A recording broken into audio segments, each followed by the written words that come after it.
take Texas and go to hell. I don't want to go there anymore in life. Let's go east and be treated as people. A note written by a black soldier and found beside a railroad track near Schulenburg. I'll be back.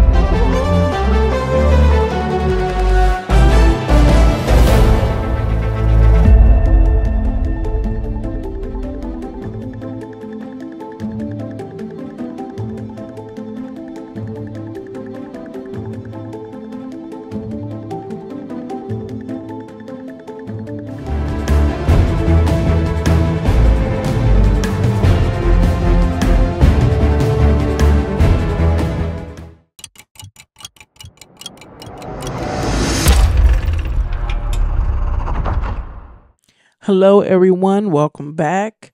Sit back, relax. Let's just get into this. I've never heard of this before, but if you've heard of it before and you want to hear it again, it's all right with me. Let's get into it.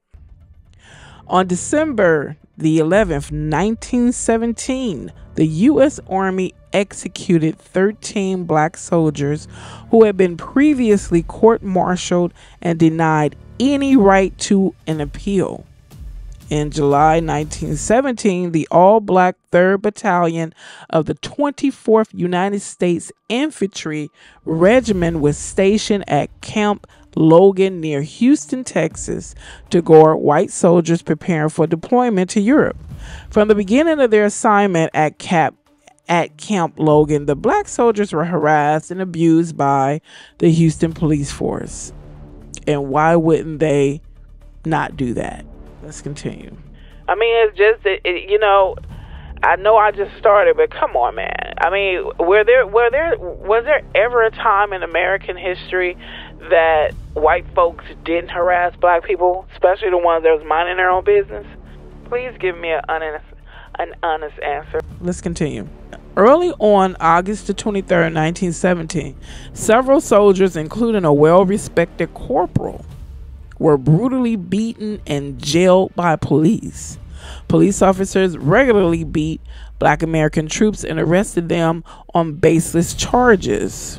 Surprise, surprise. The August 23rd, and then it goes back to saying black folks commit.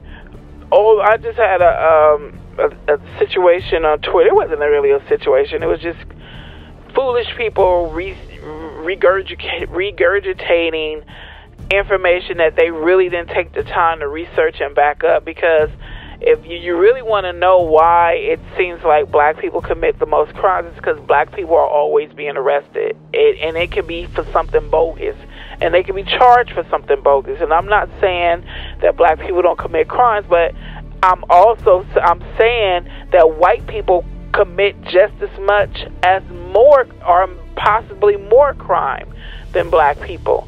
But when you're dealing with people who have been disenfranchised and then people who have been given damn near anything they wanted since birth, a lot of that can be covered up. But let's get back to it. The August 23rd assault was the latest in a string of police abuses that had pushed the black soldiers to their breaking point.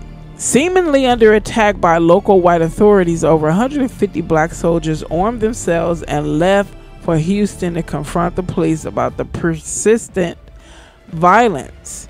They planned to stage a peaceful march to the police station as a demonstration against their mistreatment by police. However, just outside the city, the soldiers encountered a mob of armed white men. In the ensuing violence, 4 soldiers, 4 policemen, and 12 civilians were killed.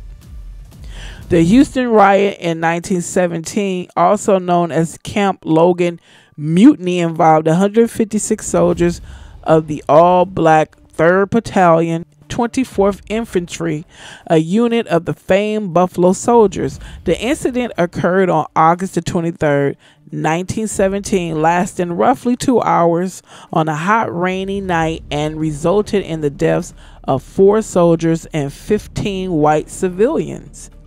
The episode has the ignominious distinction of being the only race riot in U.S. history where more whites than blacks were killed, and it also resulted in both the largest murder trial and the largest court-martial in U.S. history. Almost 4 months later, on December 11th, 13 soldiers were summarily hung at a hastily constructed gallows near a shallow creek on Camp Travis, a National Guard training facility next to Fort Sam Houston in San Antonio. The men were unceremoniously buried nearby in graves whose only identification was a number 1 through 13. 63 other soldiers were given life sentences, and in September 1918, 6 more soldiers were hung at the same Camp Travis site. Those sounded like straight rituals. 13 soldiers. Let's continue. And then, aren't they reporting that there's more Satanism going on in the military? Let's continue. There was no conclusive evidence or reliable witness testimony that any of the first group of executed men had participated in the riots. However, the final 6 men were identified as having fired shots at civilians. Historians aside, the stories of this bloody and probably avoidable event in Texas history is not well known throughout the Lone Star State, and curiously not among most Houstonians. Black American soldiers have served in the Civil War heroically in many cases, such as the 54th Massachusetts Gallant Performance at Fort Wagner, South Carolina, upon which the movie Glory was based. After the war, on March 3rd, 1869, several all-black units were combined into 4-color regiment. The 24th and 25th Infantries and the 9th and 10th Cavalry, stationed primarily at remote posts in the southwest frontier, and the 24th battled outlaws and hostile Indians and protected settlers, but served in a wide variety of other duties, including building roads, constructing and repairing telegraph lines, and escorting supply trains and mail coaches. Basically, you had them glorified slaves with uniforms. Let's continue. The unit also saw duty in Cuba during the Spanish-American War, where they served with Teddy Roosevelt and his Rough Riders at San Juan Hill. And the 24th would also see duty during Philippines Revolution. Men from the 24th would be the first to raise the American flag atop San Juan Hill. The all-black units acquitted themselves well, so much so that 19 Buffalo soldiers have been awarded the Congressional Medal of Honor, including 2 who served with the 24th Infantry. Sergeant Benjamin Brown on May 11, 1889, despite being wounded in the stomach and both arms, Brown defended a regimental payroll from robbers near Fort Thomas, Arizona, in what was called the Wham Payroll Ambush. After Army Paymaster Major Joseph Wham, who was transporting $28,345.10, Corporal Isaiah Mays, along with Brown, in the same skirmish with robbers, walked and crawled 2 miles to a ranch for help. Wow. But then they'll foolishly ignorantly say, black folks haven't done anything. Let them tell it. Let's go on. However, in Salt Lake City, Utah, at Fort Douglas, white citizens complained when the 24th arrived there and feared the worst from the 600 soldiers, some with families. What I tell you, white people's issue with black people is the fear of retaliation. I keep saying, what you fear will come on you. Well, you guys planted so many seeds. Whew. What you sow, you shall reap. Let's continue. An editorial in the Salt Lake Tribune newspaper feared drunken black soldiers would attack the best people in the city. See? In a rebuttal letter to the Tribune, a 24th soldier wrote, "The men enlisted to uphold the honor and dignity of their country as their fathers enlisted to found and preserve it." He also said the men object to being classed as lawless barbarians. We were men before we were soldiers. We asked the people of Salt Lake to treat us as such. Slowly but surely they would. After seeing how the soldiers comported themselves as they joined or formed fraternal organizations, and their chaplain Allen Allensworth, one of the only 2 black American chaplains in the Army, was a popular speaker at local churches and social events. Black and white crowds cheered for the 24th Band and baseball teams as the soldiers boarded trains for duty to Cuba. Whites gave them a fond farewell and expressed they would be welcome back. Even the Tribune acknowledged the men's general good behavior and professionalism. Of course they had to be on their P's and Q's. Of course they had to. You know how we're always commanded and expected to be on our P's and Q's. Don't you act like those white folks. You can't act that way. That's been instilled in us all our lives. You can't do what they do. And even when we carry ourselves as such, they still come for us. Let's continue. By their actions, these black American soldiers gained a measure of respect and admiration from the larger white society that was generally denied to black civilians. After Cuba and 3 tours in the Philippines, the 24th guarded supply lines in Columbus, New Mexico, during General John Blackjack Parrish's pursuit of Pancho Villa from March 14, 1916 to February 7, 1917. The next stop for the 24th would be Houston. In other words, they went to all those other places and didn't really have issues. And Houston is where 13 ended up getting executed. Plus, 6 more? Black folks, how do you guys move it to... Okay, let me go, because you guys can ask me the same question if you knew where I live. So let's continue. U.S. Representative Augustus Hawkins, Democrat, California. Some of the earliest black American soldiers in the West served in Texas, and the 24th was sent to the state at a time when the area was considered a soldier's paradise, with nice weather, beautiful rivers, with plentiful fishing, and grassy plains that yielded game for hunting. While Texas might have been a paradise for soldiers and outdoorsmen, it could be a nightmare for blacks in uniform. Violence involving black soldiers in the state was common throughout the first quarter of the 20th century. There were confrontations, most called riots, with white civilians at several stops, including the madness in Brownsville at Fort Brown, where the entire 25th Infantry 1st Battalion was discharged without honor by President Roosevelt as a result of the Brownsville raid. The soldiers were accused of conspiring to withhold evidence and identify the shooters of a white bartender and the wounding of a police officer on August 13, 1906.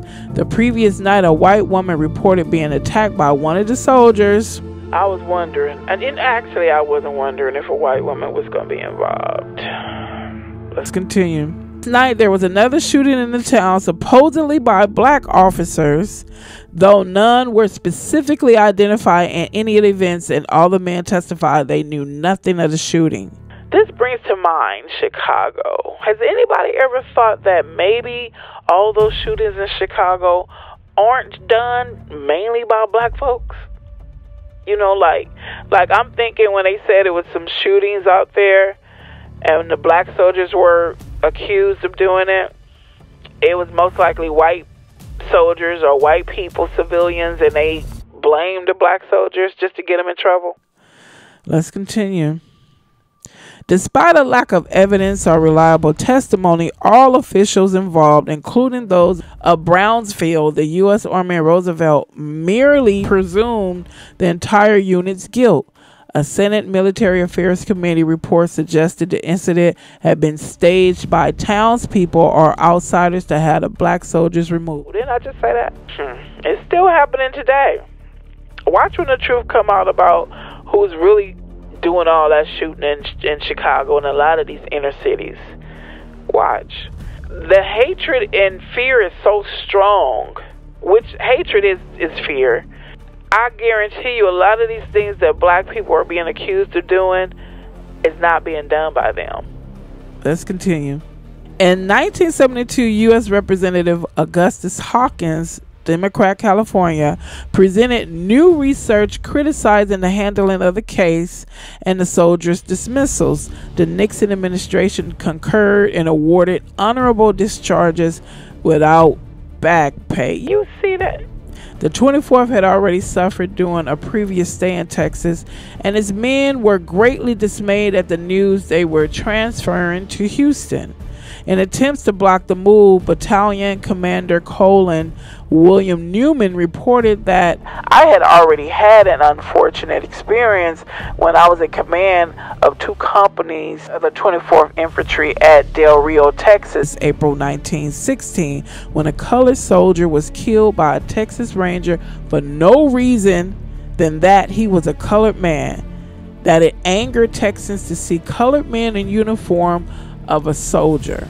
His reasoning and well-warranted protests fell on deaf ears, and if it had been heeded, the Army had planned to build 32 training facilities as it entered World War I. In April 1917, the Houston city officials lobbied hard to get one of the posts. Houston got its wish twofold, signing a $2 million contract for a sprawling 7,600-acre National Guard training center, Camp Logan, and later Ellington Field as an aviation training site. Camp Logan construction and arrival of troops meant an estimated $60,000 a week to the Houston economy. You see how they use black folks to make all this money and treat them like animals? And these were men in uniform. I remember some idiot said to me that black people were so mentally inferior they couldn't even pass a military test. I was like, that is such a low blow.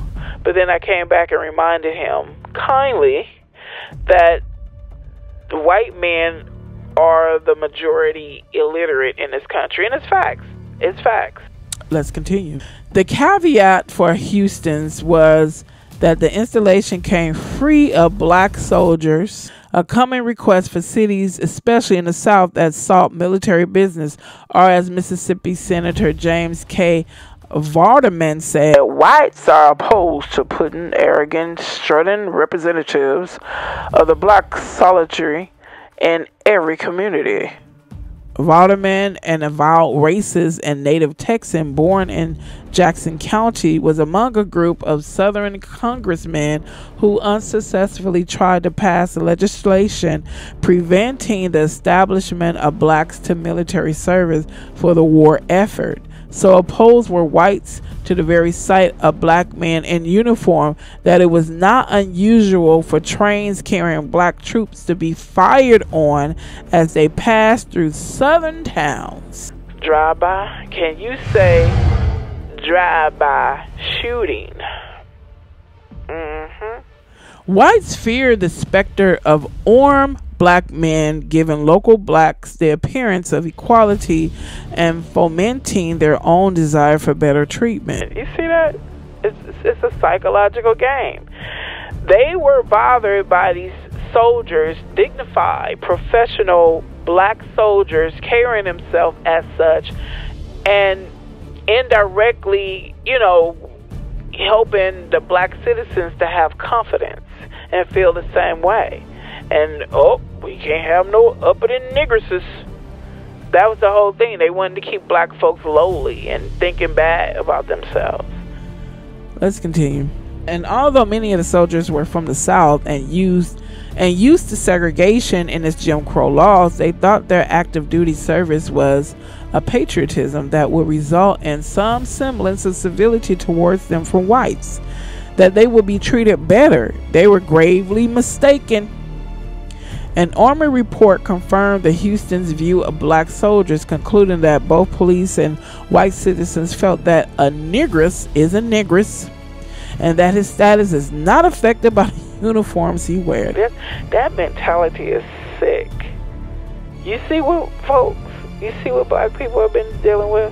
Even when they desire to do better and show that they can, we always desire to do better, but you get kicked in the face. And then when black people get tired of getting kicked in the face, you know, like with Jasmine Crockett. Then it's like, oh, I saw an interview. What was it? What was that interview? This guy, I can't remember what station Jasmine Crockett was on, but he kind of, the host was kind of like checking her, like, yeah, you know, like basically what Marjorie said was benign compared to Jasmine Crockett, you know, going after her like with a assault rifle. I'm like, well, that's what happens when you keep messing with people and they keep pulling back, and then they gonna get tired of pulling back. Oh, he better been glad it wasn't me on that show. I don't give a polite my ass. When you show me that you can be polite towards me, then I'll be polite towards you. You got the game twisted. I'm not on a plantation. If I was on a plantation, I would have been a female Nat Turner. I promise you I would. Let's go on. On July 24, 1917, construction began for Camp Logan. Houston had gotten its military installation, and on July the 28th, it got 654 men of the all-black 24th Infantry. And they wanted them to be their slaves in uniform. Build these roads, nigresses. That's all we want you to do. Let's go on. With all its all-white commanding officer group, the unit had been dispatched from Columbus, New Mexico for 7 weeks, duty guarding Camp Logan's construction. Their arrival in Houston came 3 weeks after the most violent race war, a massacre, really had occurred in East St. Louis, when gangs of whites roamed through black neighborhoods, indiscriminately beating and murdering black men and women and children. On July the 1st to the 3rd, some of the 24th soldiers had donated money to a fund to help the black victims in the East St. Louis. Ooh, I tried to just go past that and just... You went into their neighborhood. Every single one of those white people that participated in going into that black community should have been put in jail, and if not, hung. Let's go on. In striking their deal with the federal government, Houston officials have promised, in the spirit of patriotism, there will be no racial trouble, that black soldiers will be welcome, but the city's whites had no such intention of opening their arms to the 24th, regardless the length of their stay. Chief of Police Clarence Brock, whose 159-man force, 2 blacks already had a miserable reputation of brutality and other forms of ill treatment towards the city's black populace, had even instructed his men to avoid using the term niggers when addressing the soldiers. But that edict was widely ignored as patrolmen harassed and arrested soldiers for minor infractions and perceived slights that further increased racial tensions in a city where blacks were openly and routinely referred to as nigresses by police and white citizens alike. Gradually, the soldiers began to routinely disobey the Jim Crow laws, especially when it came to public transport and the requirement that they sit in the back of the trolleys, which many of the soldiers refused to do. Their disobedience and insolence led to predictably harsh enforcement from police, and white Houstonians hurled insults at the soldiers at every turn, as did white soldiers and workers constructing Camp Logan, but none were more brazen in their verbal and physical attacks than Houston policemen. Yet for the evening of August the 23rd, the Houston Chamber of Commerce had planned a festive watermelon party. Whoa.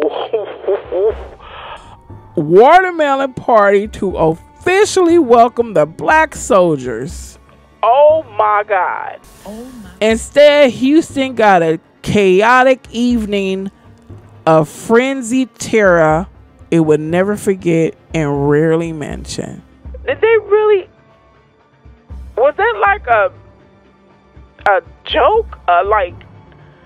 Joke insult? Ooh, Jesus. Let's go. Newman had been wary of the potential racial problems the move to Houston would present, and sought to try to diffuse the anger and apprehension over the 24th's presence by disarming all of his men, including those whose duties were as military policemen, except for those standing guard duty at the camp. None of the 24th men were armed with nothing more than some billy clubs. However, conditions began to boil over on August the 23rd. So you're going to disarm the black military men, but let the cops and everybody else keep... You see how they always want to put us in a situation where we can't defend ourselves? You know, if they didn't have these bogus, evil laws that black people couldn't arm themselves and own guns, if you know how many massacres it would not have been if black people had arms. You see these fools don't be just going into black communities now. Oh, we're not going to go because the game bringers are going to get us.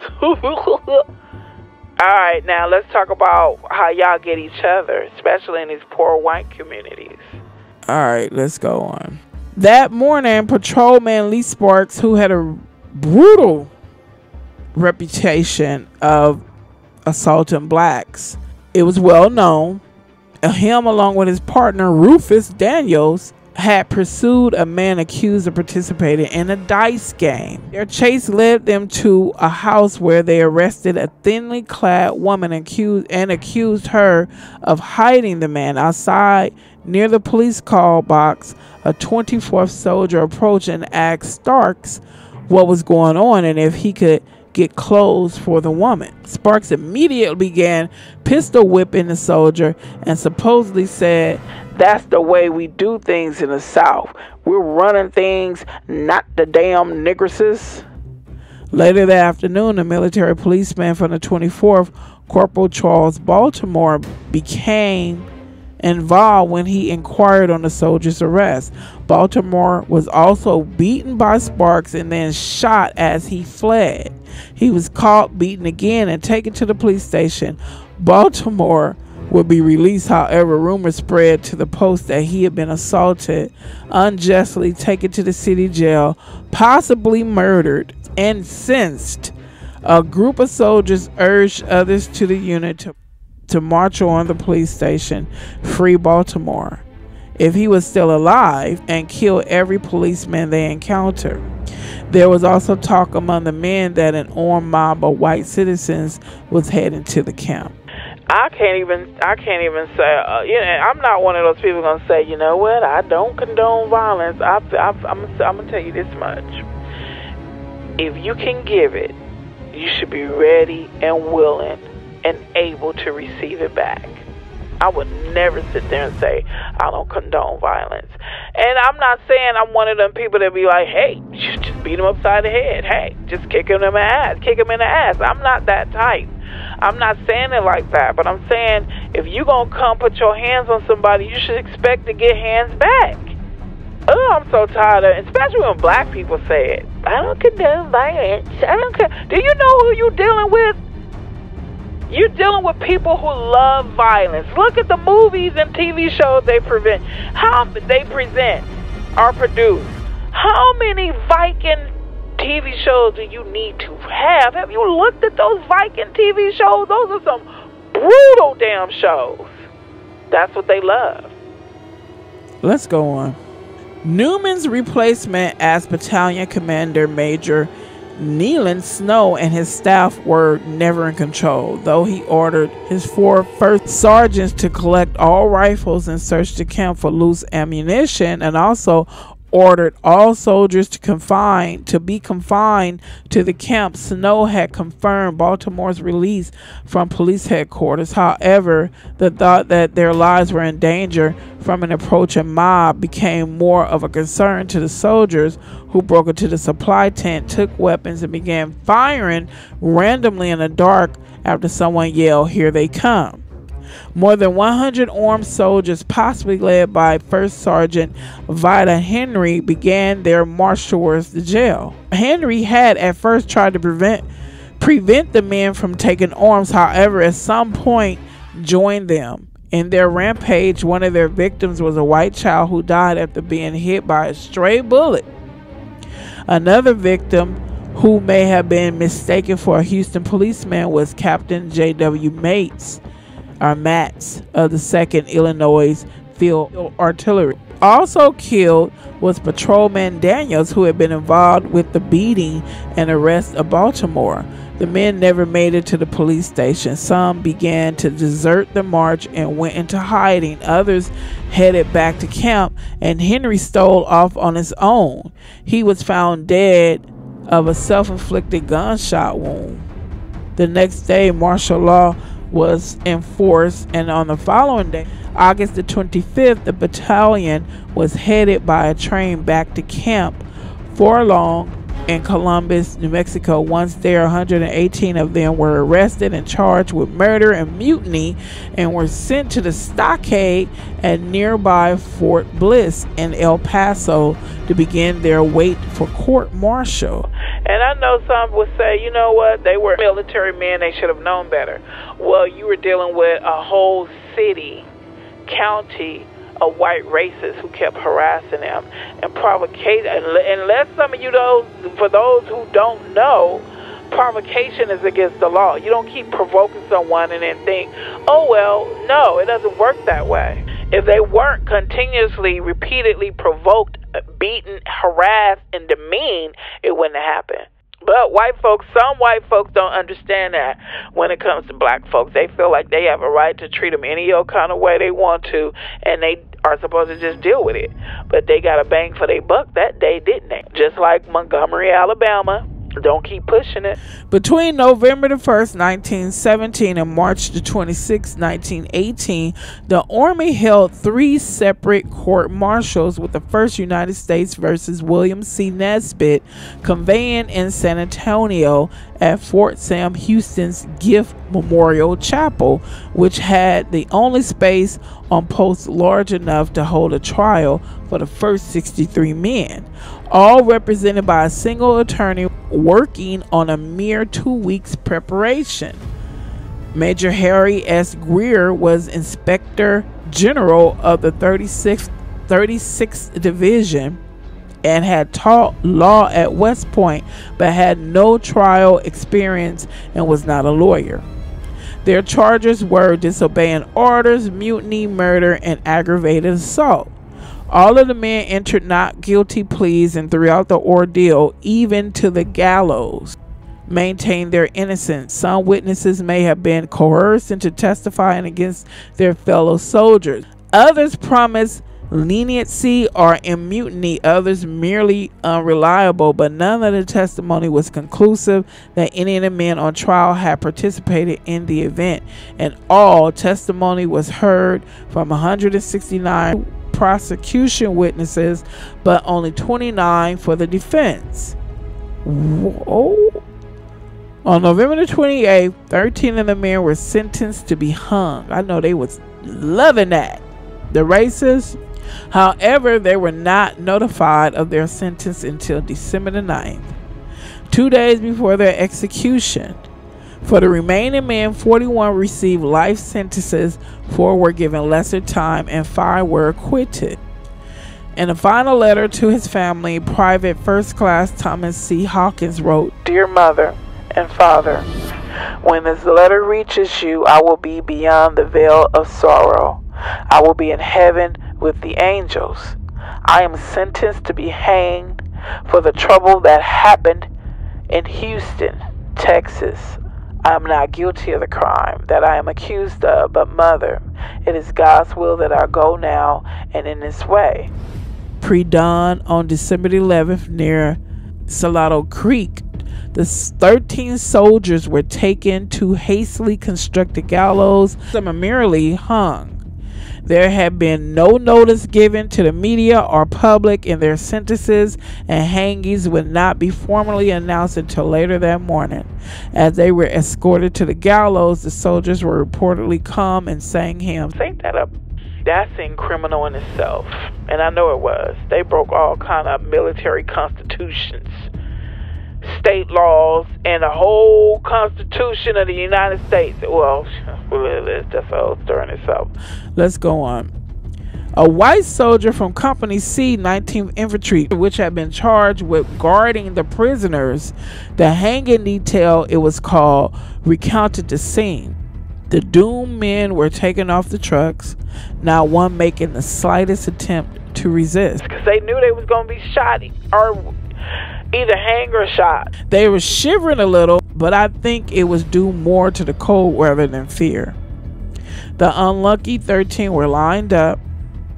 The conductors took their places, and the men for the last time heard the command. 13 ropes dangled from the crossbeam of the scaffold. A chair in front of every rope, 6 on one side, 7 on the other.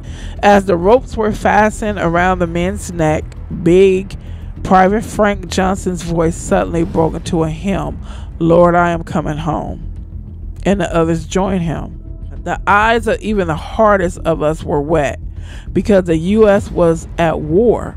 The swiftness of the executions was backed by the article of war. However, that did not temper the outrage from the black community, including the National Association for the Advancement of Colored People, but also some military officials. Acting John Advocate General Brig General Samuel T. Ansell was partly angered and said the men were executed immediately upon the termination of the trial and before their records could be forwarded to Washington or examined by anybody, and without, so far as I can see, any one of them having time or opportunity to seek clemency from the source of clemency. If it had been so advised while the NAACP began a campaign to obtain the release of the imprisoned soldiers, General Order No. 7, which Ansell proposed, was issued on January 17, 1918, providing that no enlisted personnel could be executed without first examination of the trial records by the Judge Advocate General and confirmation of the sentence by the President of the United States. That commuted 10 death sentences and the 2 other trials, but had no benefit that the 13 black soldiers of questionable guilt buried in the far reaches of Fort Sam Houston in a makeshift grave.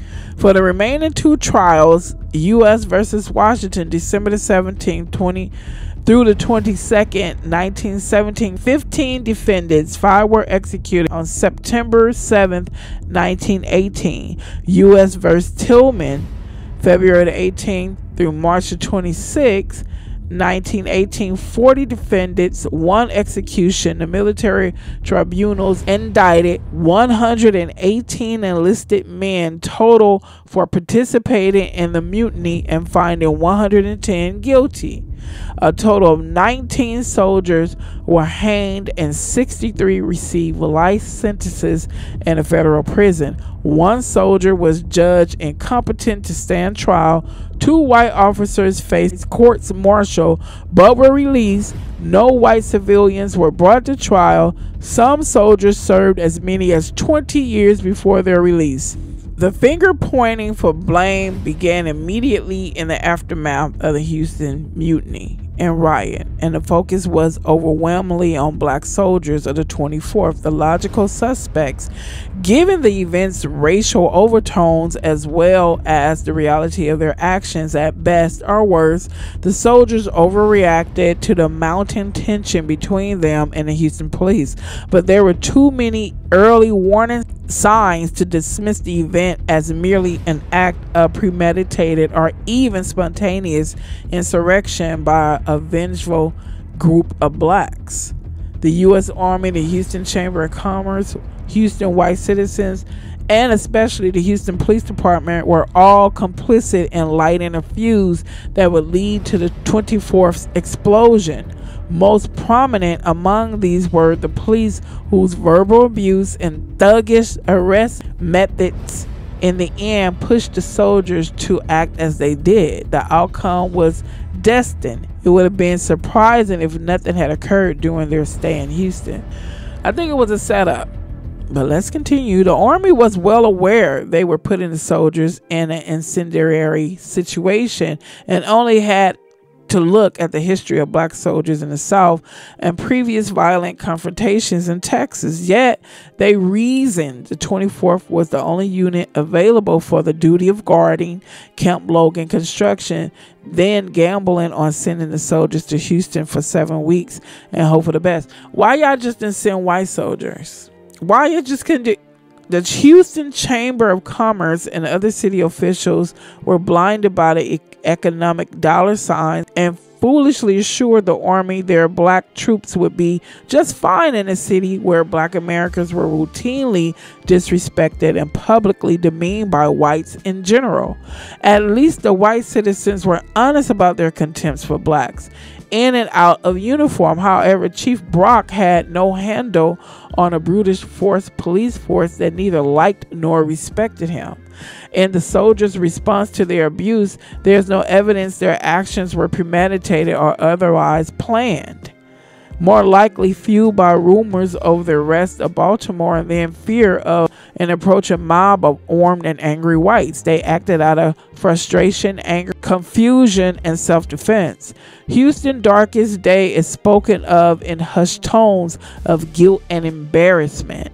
They always do things that end up being embarrassed. The 24th has been afforded the luxury of silence. What happens in Houston will always be a blemish on the otherwise outstanding history. What? Outstanding history for who? Because they have a bad history and reputation for how they treated slaves. So most research on the 24th at least mentions the trouble in Houston, and military officials for years afterward will point to the incident as perfect reasoning not to send soldiers to installation in the South. Of course, that was unavoidable, and there would be other racially charged incidents, none the scale of what happened in Houston involving black soldiers and white citizens and white soldiers in the South. Today, the area where Camp Logan was located is called Memorial Park, a tranquil, upscale area, evincing but a lone marker as a sign of the chaos that took place there 95 years ago. In May 1924, the city of Houston took ownership of the land to be used as a park dedicated to the memory of the soldiers who lost their lives serving the World War I, not to the African Americans whose careers and lives came to a tragic end there. Wow. Between 1934 and 1937, 17 of the executed soldiers' bodies were exhumed from their resting place near Salado Creek and reburied at Fort Sam Houston National Cemetery. Two other bodies were released to family members, while the headstones of graves surrounding the alleged rioters all bear formal military respect, noting name, rank, birth and death honors, etc. Eerily for the Houston soldiers, their headstones depict only name, date, and death. And that's it. That's all I have to say about this. I mean, I don't even have anything extra to say. It was said in the article. What can you say? This country has a history of disrespecting those called black Americans. Then it has a history of denying the disrespect. Then it has a history of denying the evil racism behind the disrespect. Then it has a history of denying the sinisterness behind the racism, the rituals. Thank you for your time, attention, and thank you for sharing this video and commenting and liking it, and just thank you for all your support, subscribing, and what have you. See you in the next video. Have a good day.